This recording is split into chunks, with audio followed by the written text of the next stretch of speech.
Assalamualaikum warahmatullahi wabarakatuh. Perkenalkan, nama saya Ganesha Dewi dari kelas 1D. Pertama-tama, saya mengucapkan terima kasih kepada Ibu Hilal karena telah memberikan saya kesempatan untuk melakukan presentasi online karya tulis ilmiah ini. Dan juga saya mengucapkan puji dan syukur kehadirat Tuhan Yang Maha Esa karena atas rahmatnya saya dapat berdiri di sini untuk melakukan presentasi online karya tulis ilmiah ini. Karya tulis ilmiah yang akan saya presentasikan berjudul Penetapan kadar tembaga dalam sampel air sungai.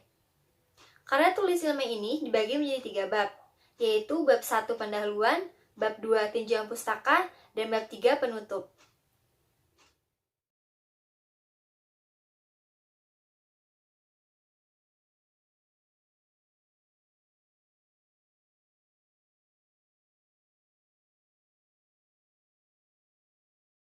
Baik, saya akan mulai presentasinya.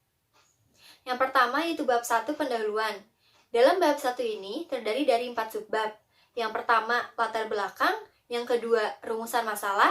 Yang ketiga, tujuan penulisan. Dan yang keempat, manfaat penulisan.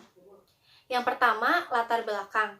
Menurut berita yang beredar, pada tahun 2017, sebesar 75% sungai di Indonesia dinyatakan tercemar.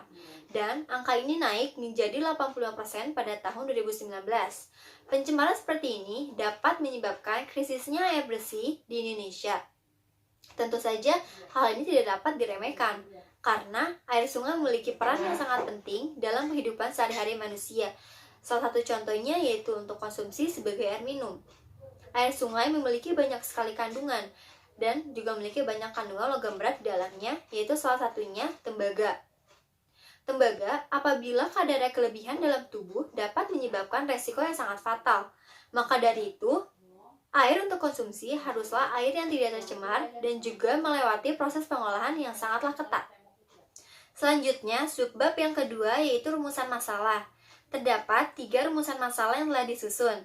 Yang pertama, bagaimana cara menetapkan kadar tembaga dalam sampel air sungai. Yang kedua, bagaimana standar kualitas air yang dianggap layak untuk dikonsumsi. Dan yang ketiga, apa saja akibat kelebihan tembaga dalam tubuh. Selanjutnya yaitu subbab yang ketiga, tujuan penulisan. Adapun tujuan penulisan dari karya tulis ilmiah ini yaitu yang pertama, untuk mengetahui bagaimana cara menetapkan kadar tembaga dalam sampel air sungai. Yang kedua, untuk mengetahui standar kualitas air yang dianggap layak untuk dikonsumsi. Dan yang ketiga, untuk mengetahui apa saja akibat dari kelebihan tembaga dalam tubuh. Dan subbab yang keempat yaitu manfaat penulisan. Manfaat penulisan karya tulis ilmiah ini yaitu untuk memberikan pengetahuan bagaimana standar kualitas air yang layak untuk konsumsi dan juga untuk memberikan edukasi tentang pentingnya kualitas air yang kita konsumsi. Sehingga kedepannya masyarakat diharapkan untuk lebih berhati-hati untuk memilah kualitas air yang akan kita konsumsi.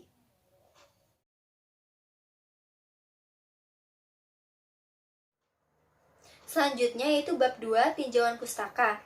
Dalam bab 2 ini dibagi menjadi beberapa subbab. Subbab yang pertama yaitu sungai.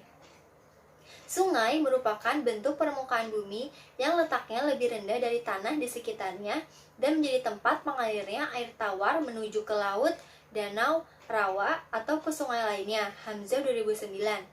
Beberapa kandungan air sungai yaitu karbon dioksida, sulfur dioksida, sulfur dioksida, oksigen, dan lain-lain. Air sungai juga mengandung beberapa logam berat, salah satunya yaitu tembaga. Dalam subbab ini dibagi menjadi 3. Yang pertama itu ada bentuk pengairan sungai. Bentuk pengairan sungai dibagi menjadi 7 pola. Yang pertama itu ada pola aliran dedintrik, yang kedua ada pola aliran anular, yang ketiga ada pola aliran rektangular, yang keempat ada pola aliran radial, yang kelima ada pola aliran sentripetal, yang keenam ada pola aliran paralel, dan yang ketujuh ada pola aliran trelis. Yang kedua itu klasifikasi sungai. Sungai dapat dibedakan menjadi beberapa jenis didasarkan pada beberapa hal. Yang pertama itu berdasarkan sumber, dibagi menjadi sungai hujan, sungai glester, dan sungai campuran.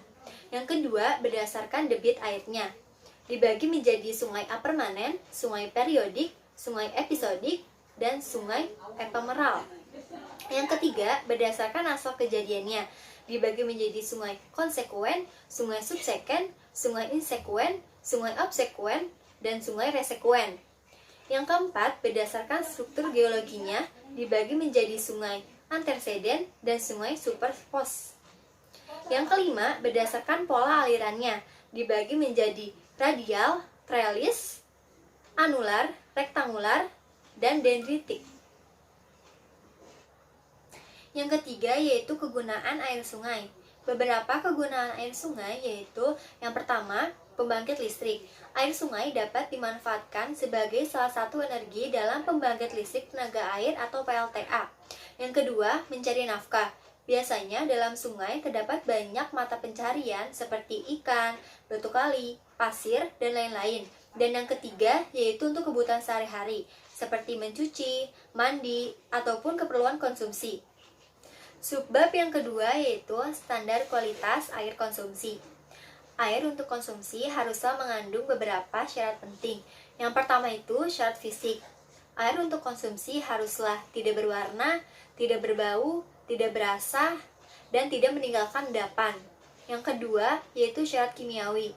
Air untuk konsumsi haruslah mengandung beberapa mineral penting seperti klorida, tembaga, dan lain-lain. Tetapi tidak boleh mengandung kromium, timbal, merkuri, dan lain-lain. Dan yang ketiga yaitu syarat mikrobiologi. Air untuk konsumsi tidak boleh mengandung kuman yang dapat menyebabkan penyakit. Menurut Peraturan Menteri Kesehatan Nomor 492 Tahun 2010, ada beberapa parameter yang wajib dipenuhi untuk air konsumsi, yaitu ada parameter wajib dan parameter tambahan. Parameter wajib salah satunya yaitu tembaga. Kadar yang dimaksimum yaitu 2 mg per liter. Sedangkan parameter tambahan salah satunya yaitu nikel. Kadar yang maksimum yang diperbolehkan yaitu 0,07 mg per liter. Subbab yang ketiga yaitu logam berat. Logam berat memiliki sifat yang mudah mengikat bahan organik, mengendap di dasar perairan, dan mengikat sedimen sehingga kadar logam berat dalam sedimen lebih tinggi dibandingkan dalam air. Harahap 2007. Dalam subbab ini dibagi menjadi dua. Yang pertama yaitu ciri dan sifat logam berat. Menurut Palar 2012, logam berat memiliki beberapa sifat. Yang pertama, memiliki kemampuan yang baik sebagai penghantar daya listrik.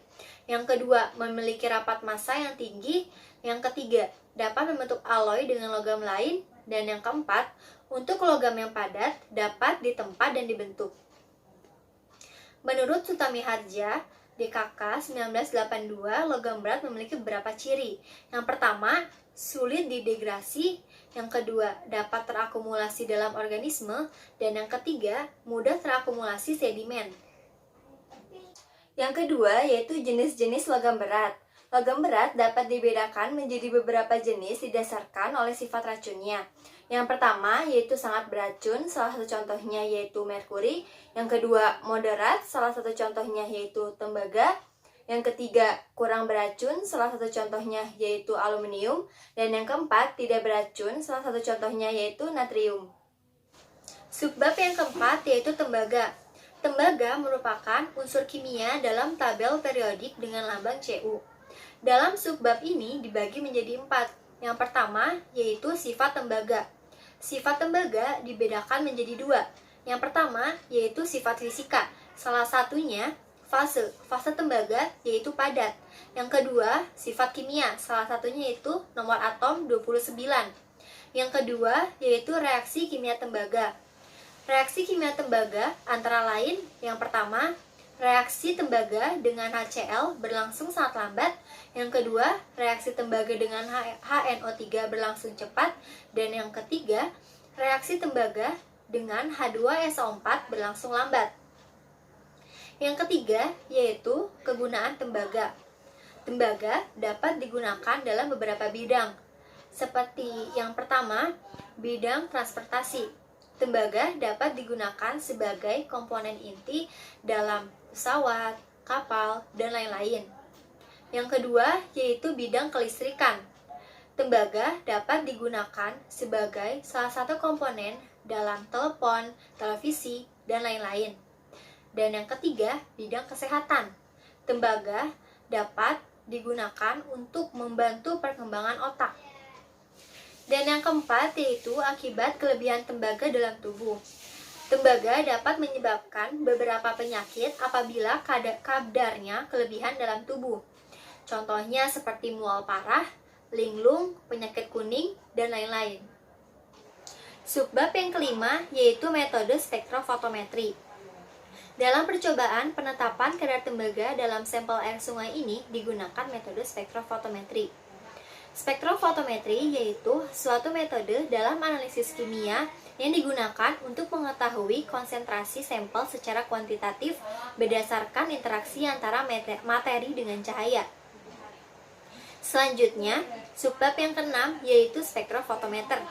Spektrofotometer yaitu alat yang digunakan dalam metode spektrofotometri. Dalam subbab ini dibagi menjadi dua. Yang pertama, jenis-jenis spektrofotometer. Spektrofotometer dibedakan menjadi beberapa jenis berdasarkan dua segi. Yang pertama, berdasarkan segi sumber cahaya yang digunakan. Dibedakan menjadi spektrofotometer visible, spektrofotometer ultraviolet, spektrofotometer UV vis, dan spektrofotometer infrared. Yang kedua, berdasarkan segi perlakuan sumber cahaya dan jumlah detektor, dibagi menjadi spektrofotometer single beam, spektrofotometer double beam, spektrofotometer dual beam, dan spektrofotometer ratio beam. Subbab yang ketujuh yaitu alat dan bahan. Untuk melakukan percobaan penetapan kadar tembaga dalam sampel air sungai dibutuhkan beberapa alat dan bahan. Dalam subbab ini dibagi menjadi dua. Yang pertama yaitu alat. Alat yang digunakan untuk melakukan percobaan ini yaitu yang pertama spektrofotometer DR2000, yang kedua gelas piala 500 ml, yang ketiga pipet tenset, yang keempat kuvet, yang kelima batang pengaduk. Yang kedua yaitu bahan. Bahan yang diperlukan yaitu yang pertama kuvet 1 dan kuvet 2, koper reagen, powder pillow, dan yang kedua sampel air sungai. Subbab yang ke-8 yaitu proses penetapan kadar tembaga dalam sampel air sungai. Adapun cara kerja yang digunakan untuk menetapkan kadar tembaga dalam sampel air sungai yaitu yang pertama, analis menggunakan APD. Yang kedua, pada spektrofotometer 2000 ditekan power. Yang ketiga, tekan program 135 dan tekan enter. Layar akan menunjukkan dial NM. Yang keempat, pengatur panjang gelombang ditekan. Yang kelima, tekan enter. Yang keenam, gelas piala 500 ml diisi sampel air sungai.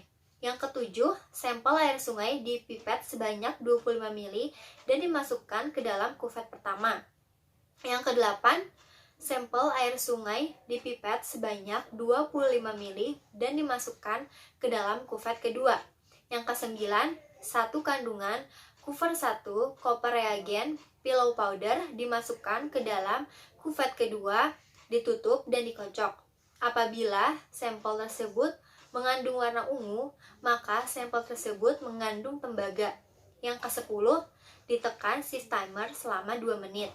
Yang ke-11, apabila waktu reaksi telah tercapai, blanko ditempatkan pada dudukan kuvet dan ditutup.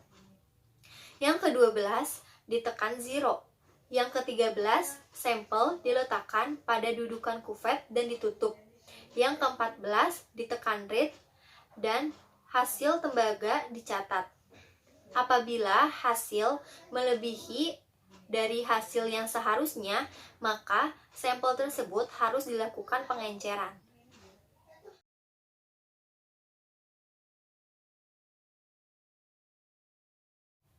Selanjutnya, bab yang terakhir yaitu bab 3 penutup.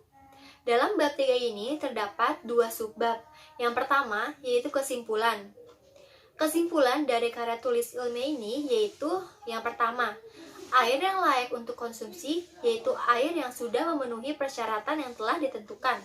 Yang kedua, kelebihan tembaga dalam tubuh dapat menyebabkan penyakit seperti mual, penyakit kuning, dan lain-lain. Setelah itu, subbab yang kedua yaitu saran.